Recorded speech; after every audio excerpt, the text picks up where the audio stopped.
My friends, we are currently editing my second book, Dying with Regrets. So now we're going to be talking about how I trusted and listened to my internal guide, the voice inside of me that was taking me towards a different country that I was quite scared of actually visiting before I actually got there. So let's talk about this country and talk about this chapter now. So the title of this chapter is called Keep Going. After this second eye-opening experience, I now had more information about my personal path of purpose, and I knew that I had to lean in fully to the discomfort even more than ever before.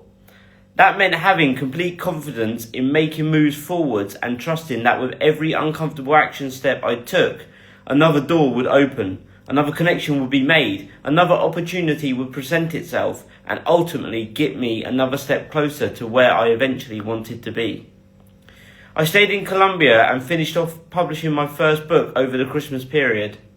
Now we were in 2024 and I was thinking to myself, what's next? I had visited all the countries I had initially planned to visit, well, all but one, which was Venezuela. And I wanted to stop bouncing around each country and settle down so I could get focused. For the first handful of months of this brand new year, I decided to stay in Cali, Colombia. This is because I was sharing an apartment with a friend of mine. The cost of living was inexpensive, the weather was great, and we were having an amazing time. However, it got to March, he'd had enough of Cali, and decided to book a ticket back to Mexico. He first suggested that I go with him to Mexico, but then soon said that I should book a ticket to finally visit Venezuela.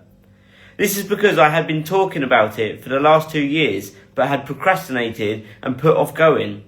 This was because of the bad reputation this country had, and from what many other travellers had told me, despite not ever going themselves.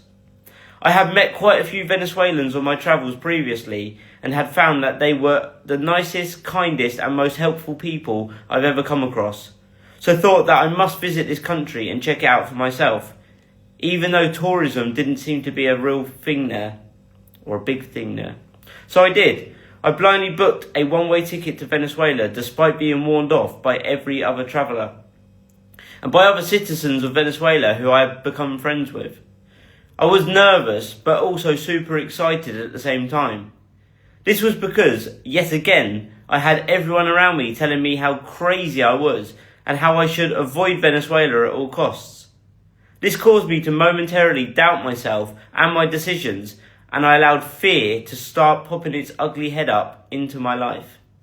The thing is, if you're living your life in the fear that you might die, then you're already dead. Don't ever let other people's limited thinking limit your actions, in return limiting your results and eventually limiting your fucking life.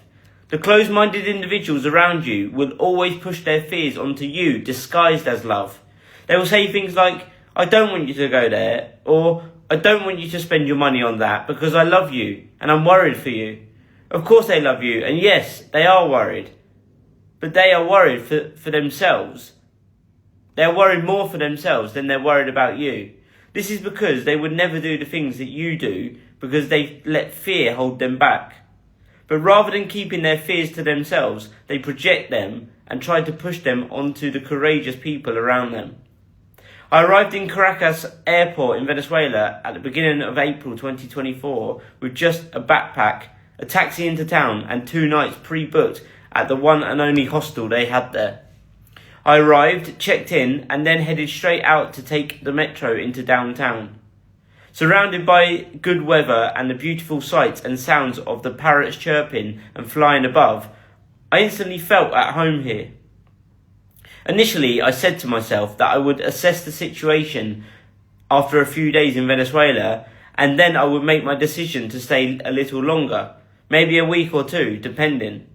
However, after a couple of days there, I thankfully met a group of locals one night at the hostel and instantly connected with them.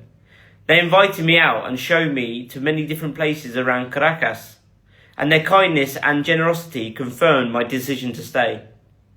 Over the following weeks, I decided to make my way around the country to check out some of the incredible beaches and things to do. Every place I went to was great, and every person I met along the way was so friendly. I had become friends with one guy specifically from that night prior, and it was like we had been brothers for a lifetime already.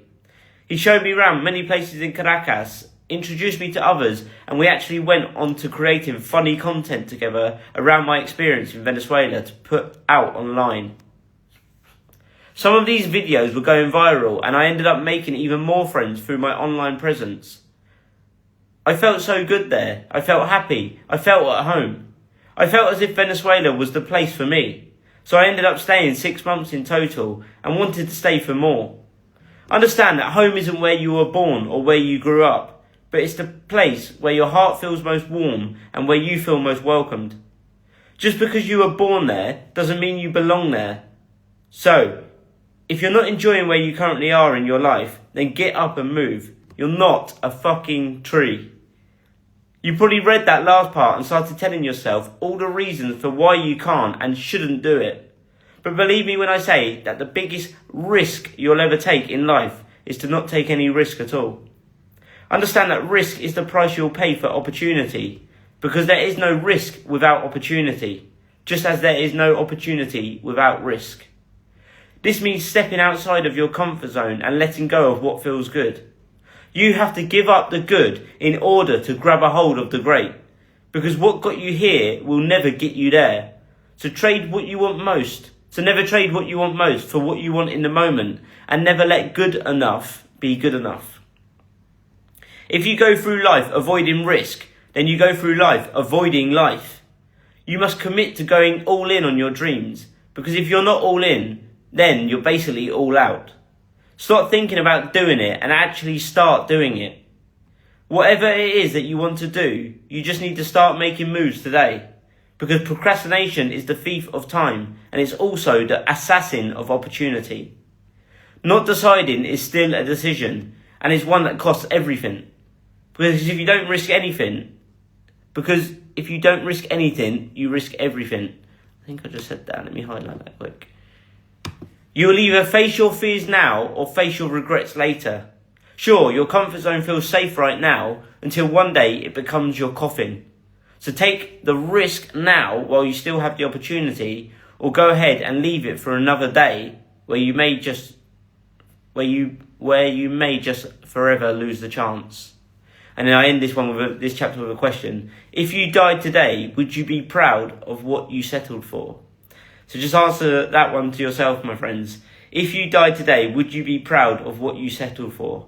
It's a very powerful question. So thank you so much, my friends. If you want to get on the wait list for this book, head over to my link in the bio. Head over to dyingwithregrets.ryanhurst.com. Drop me a DM or write a comment here and I'll get back to you, my friends. Peace out. Speak soon. Bye-bye.